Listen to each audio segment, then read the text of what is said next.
A viral post. As content creators, it's that one thing we all strive for with every single post we create. But a viral post is rare, it's hard. You have to piece together so many different aspects to give your content that chance in going viral. That one viral piece of content could change your social media trajectory from that day forwards.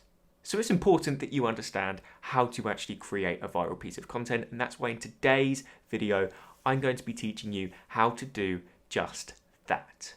Hi guys, my name is Ethan Bridge. I'm host of the Social Media Marketing School podcast and the guy behind the Instagram page at The Marketing Ethan.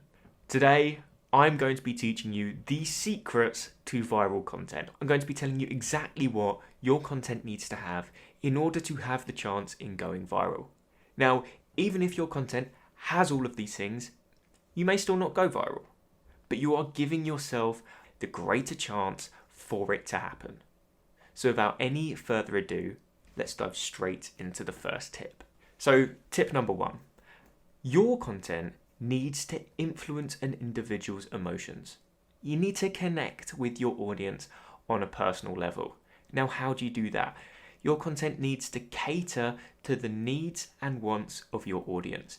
If your content isn't aimed at your audience, you've got no chance. If you're creating content solely for yourself with no idea of what your audience actually wants to consume, it's never going to perform. Because your audience is the initial catalyst to whether the algorithm actually deems your content as something that is successful enough to be pushed to a wider audience. So if your content doesn't perform well with your audience, you're not going to rank on hashtags and you're not going to rank on the explore page. So you need to understand the needs and wants of your audience. If you understand the needs and wants of your audience, you'll be able to create content that influences the emotions of those people. You need to understand their problems, their struggles, things that they're going through, things that they want to hear, motivation, you name it. All of those things are going to strike your audience on a more emotional level. When they feel as if they can connect with the content you are producing, it increases the chance that they are going to engage with it. If they engage with it, that highlights to the algorithm that your content is performing well. When your content is performing well and keeping people on the platform, it can show people more ads. When it can show people more ads, they can charge their advertisers more money. When they charge their advertisers more money, they make more money. So to encourage engagement on your post, you need to be hitting your audience at an emotional level, because if you aren't, they aren't going to want to engage with it. They're not going to be moved by it. They're not going to like it. They're not going to comment. They're not going to share it with their audience, and they're not going to save it. Getting those shares is something that can really, really boost your reach.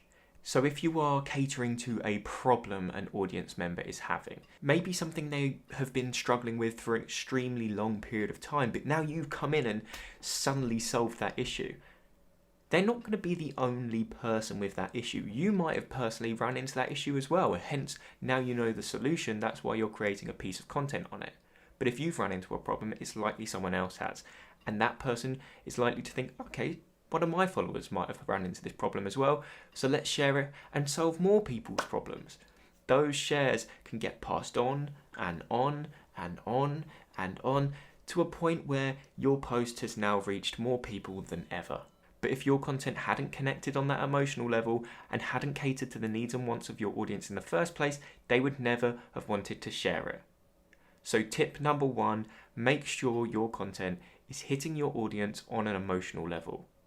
Number 2, and I slightly touched on it in the last point, but I want to go into it in a little more detail now, and it is the fact that your post needs to have great engagement. If your account doesn't get good engagement, you don't have that indicator to the algorithm that your content is actually performing well. You need to be displaying to the algorithm that your content is educating people, is entertaining people, they are enjoying it, they are engaging with it, they are commenting, they are having a conversation in the comment section, they are coming back onto Instagram because of your piece of content. The algorithm, all it wants to do is keep people on Instagram for as long as it possibly can. And I know I mentioned it in the last point, but I'm going to reiterate it. The longer people stay on the platform, the more ads it can show. The more ads it can show, the more money Instagram can make. So if your content has a great engagement rate, that is an indicator to the algorithm that your content is keeping people on the platform.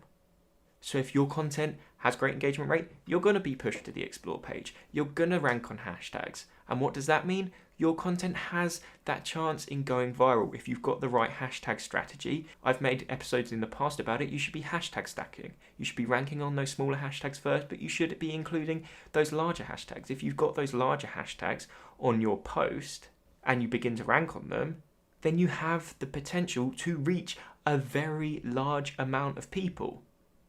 That, combined with the fact that you're probably getting a lot of shares because people are relating to it on a more emotional level, like I mentioned in the last point, combined with the fact you're reaching the explore page, there you have it. That is how you get that viral piece of content, through hashtags and explore. You want to be getting shared as much as possible. You want that indicator to the algorithm that your content is keeping people on the platform. You need that good engagement. How do you get good engagement? You implement pretty much all the strategies I mention every Wednesday on this podcast when I talk about Instagram growth. You have to engage with others to receive engagement yourself. Have a great engagement strategy. When you start on Instagram, you need to be engaging as much as you possibly can. Nobody knows who you are. The algorithm doesn't know who you are. So you need to be seeking out your audience. When your audience sees that you are engaging with them, they are much more likely to come to you and begin engaging with your content. That is how you get the ball rolling. When the algorithm begins to understand your hashtags, when the algorithm begins to understand your account and what niche you're in, that's when you begin to rank on the explore page because it knows who to push your content to. When you do that, you begin to snowball with regards to organic growth. And then you can begin to focus on more quality content, lay off the engagement a little, but you need to always be engaging, no matter what following you have. That in turn gets more engagement on your account, which highlights to the algorithm your content is performing well. So tip number 2, make sure your content is getting great engagement. So now we know we need to connect on an emotional level. We now know we need to have great engagement. And now I'm going to be talking about some things that you can implement into your content so that people have something to take away from the piece of content you have just created. You want to make your content as actionable as possible. As I mentioned at the beginning, if you're connecting on an emotional level, you should be solving a problem. If you are solving a problem, you are giving a solution. People can take that solution and put it into action. When people have that direct solution to something, they are thankful for it and they want to tell other people about it. This is all going back, you see, to getting more eyeballs on your content. That is what viral content is. It's quite a simple solution, but these are all tactics that you need to understand in order to get to that point. So making your content as actionable as possible. How do you do this? I try to include a checklist on all of my posts at the end. Something that people will then save. Save is one of the engagement factors the algorithm looks at so that they can come back and look at your post again, keeping people on the platform. But that checklist not only is something they can refer back to, but it's something they can begin to implement. So you can highlight all of the key points that you made in your post. You can highlight things that they need to then go and do so that from that one piece of content, they could solve a problem, they could grow their business, they could grow their Instagram following, they could start a hashtag strategy, they've got new Instagram engagement strategies to follow, you name it. But that checklist you are providing them makes your content actionable. If your content is actionable, it's meaningful to everyone, it's shareable, and if you are solving problems, they will engage with it because you're connecting on an emotional level. All of the points I am mentioning link together. That is what you want. That is what you strive for. So now we know our content needs to influence emotions. It needs to get great engagement. It needs to be actionable. What next? It needs to be visually appealing and easy to consume. This is a huge one. With it being visually appealing, that means people are going to notice it. They're going to be hooked by it. They are going to be intrigued as to what you are talking about. If you aren't capturing the attention of your audience, they aren't going to consume the rest of the content.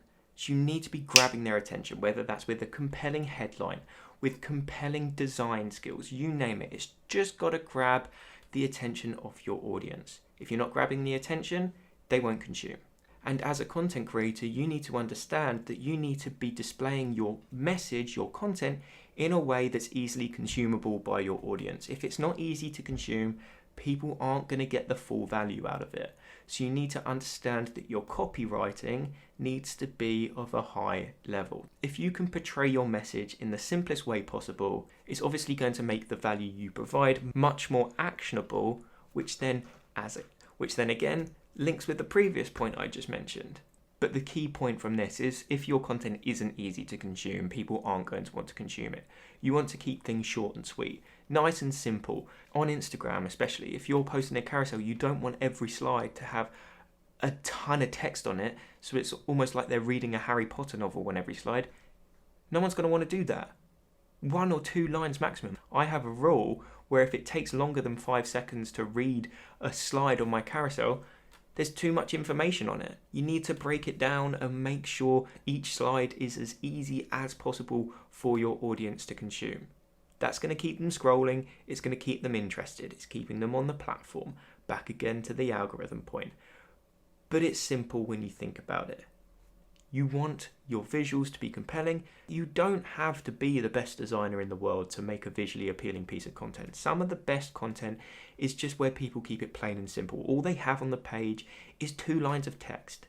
It's minimal. Minimalism goes a long way when it comes to content, in my opinion. It's much easier to read, and if your copywriting is on point, it's much easier to consume, and the message is portrayed in a much more effective way. So if your content is visually appealing, your headline is grabbing the attention, so people are actually wanting to consume your content, and the message you are trying to get across is portrayed in a way that's easy to consume, that makes it much more likely for that piece of content to go viral. Now, moving on to my next point, and this is one of the key pillars when it comes to content creation. You need to understand that your content needs to educate, entertain, inspire, motivate.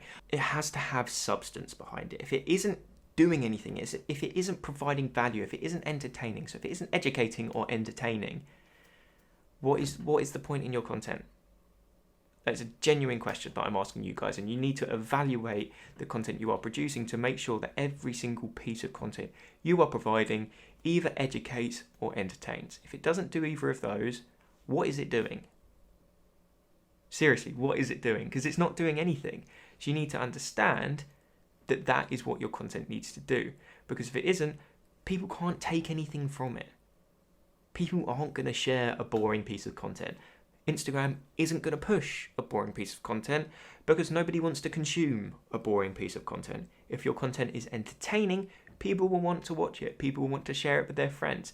If your content is educational and people learn from something, other people are going to want to learn that lesson as well. So it's quite simple in the fact that if your content has substance behind it, has meaning, educates or entertains, it's much more likely that it's going to go viral. Now you might be thinking all of these tips I'm mentioning are completely obvious and that this podcast doesn't provide much value at all, but I would argue the fact that if you actually look at your content, 9 times out of 10, your content doesn't include all of the points I'm mentioning.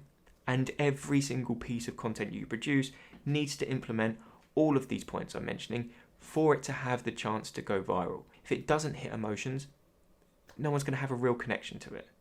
If it's hard to read, nobody's going to want to read it. If you aren't inspiring, educating, entertaining, nobody's going to want to read it again. It's a boring piece of content. But I'm sure if you guys take an honest look at your content, despite these points being very obvious, there is likely to be one in each piece of content you produce that isn't included. So I apologise if these may seem obvious, but they are really, really important. Now, in a previous point, I did mention that your message needs to be easy to consume and that your copywriting needs to be on point so that it's portrayed in the easiest way possible. But this also goes into the final point I want to mention.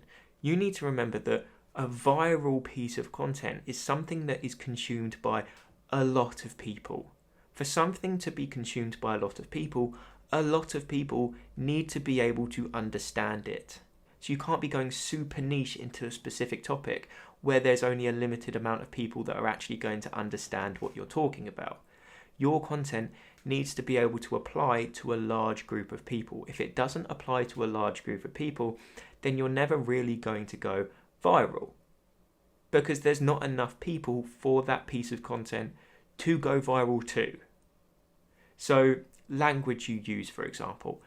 Don't get too technical. You might understand abbreviations or industry jargon, but other people might not. So make sure you are making every single word you use understandable, whether someone is a complete beginner or whether someone is a complete expert. Even if someone's an expert, they may not like all the acronyms and abbreviations that people use. So sometimes going back to basics isn't necessarily a bad thing. It does make your content more consumable by the masses. Again, native languages, and I may be a bit biased here, but most people, especially on social media, will speak English. I've had to look up this fact here. With regards to languages, there are 918 million that speak Mandarin Chinese, 460 million that speak Spanish, and 379 million that speak English. So you need to understand that if you have a native language that isn't one of the big three or isn't going to be applicable to nearly as many people, it has a reduced chance of actually going viral because less people are going to be able to understand it. Now, you might just want your page to be very niche specific and talk to native language speakers only within your country, and that's completely fine. You may just want to have that very targeted page. But it's much less likely that your content will go viral because there's not nearly as many people that can understand it. All my content is produced in English. Admittedly, it's the only language I speak. I've never actually learned another language. I know I should, but it's one of the most popular languages in the world. So I can safely assume that enough people speak it, not necessarily fluently, but they can still understand the message I am putting across because I'm making sure of that in my copywriting, making sure the language I use is easy and that it's not too much to read every single slide. I can safely assume that the majority of people that consume this content, or it's likely to be shown to, can understand it. So you need to make sure that every single post you produce can be consumed by a large amount of people. If you are too specific, there aren't enough people for your content to be shown to. But if you ensure that it's a piece of content that could easily be consumed by a lot of people, regardless of the language they speak, regardless of where they live, regardless of the experience needed to understand what you're talking about. If you do just that, obviously it's going to be applicable to more people. When it's applicable to more people, the potential reach is much, much higher. And that does wrap up all of the secrets I have to viral content. As I said, these may have come across very obvious, but you need to make sure these are implemented into every single piece of content you produce, because I'm sure that 9 times out of 10, the piece of content you produce won't implement all of these. So please make a note of them all, maybe re-listen if you need to, but I promise you, despite these being very obvious, they are actually very, very valuable points. And that does wrap up today's video. As you can see, I'm a very new creator here on YouTube, so every little helps when it comes to smashing the like button, hitting that subscribe button, and turning on post notifications. If you could do all of those, I cannot thank you enough. If you did enjoy today's video, this is actually a part of my podcast series, Social Media Marketing School. It's available on pretty much any podcast platform, Apple, Spotify, Google, you name it. Search up Social Media Marketing School and you'll find me on there. But the audio version of the podcast is the place to be. And that's because I actually released this content a couple of days earlier on the audio version of the podcast, and then a couple of days later, I upload the YouTube video. So if you would prefer to consume this in audio form, head over and subscribe to the podcast. If you'd rather see me talking, stick here on YouTube. But if you have any questions with regards to anything I've mentioned in today's video, be sure to reach out to me on Instagram @themarketingethan, send me a DM and I will get back to you no matter what. But I just want to finish off by saying, if you have made it to this point in the video, thank you for tuning in and I hope to see you in the next one.